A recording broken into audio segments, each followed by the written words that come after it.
Calcium বোরো gluconate solution. এখানে কি কি কতগুলো মিক্স করবে?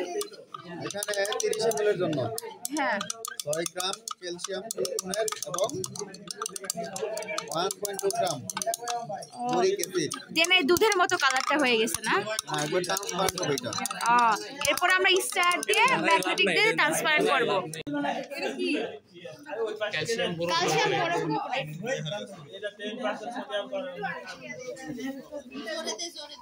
হ্যাঁ জোরে দিলে উপরে ওঠে, উপরে বাইরে আসে, বাইরে আসছে মেশিনটা চাপ দিয়ে করতেছে ক্লিয়ার হচ্ছে, গরম হচ্ছে প্লাস আগে চেয়ে অনেক ক্লিয়ার। হ্যাঁ ক্লিয়ার হচ্ছে এখন কালার। এখন দেখ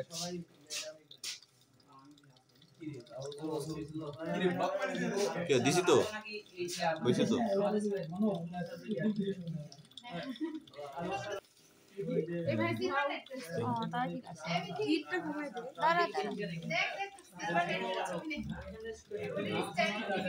মিথি এটা স্টার হোক তুই ওটা নে।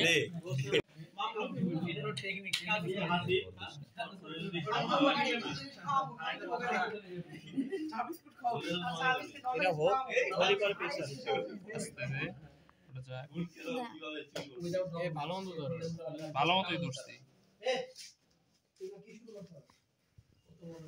এখন মনে ক্লিয়ার সারা দিন লাগবে ক্লিয়ার তো হবে।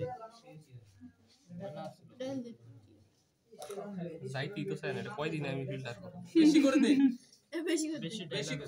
বেশি করে দিলে ওই যে সমস্যা নাই। এটা তো ফিল্টার ওইরকম উন্নত মানের না, কারণ ফিল্টার হইতে পারে 2-3 মিনিট লাগবে শুধু ভিজতে, এরপরে ওই যে ড্রপারের মতন আস্তে আস্তে করে পড়ে, কিন্তু এটা তো অনেক দ্রুত করতেছে। এটা না ওই যে বেশি করে দিলেই বেশি করে পড়তেছে। এটা ফিল্টার ব্যাপারটা অনেক ওটা মোটা ফিল্টার ব্যাপারটা দেখায় না পড়তে এক ফোঁটা করে পড়ে, তারপরে কয় ঘন্টা লাগে ক্লিয়ার আসছে রে হরিয়া রাখে দিতে একেবারে এবার ক্লিয়ার আসছে ভালো আছে।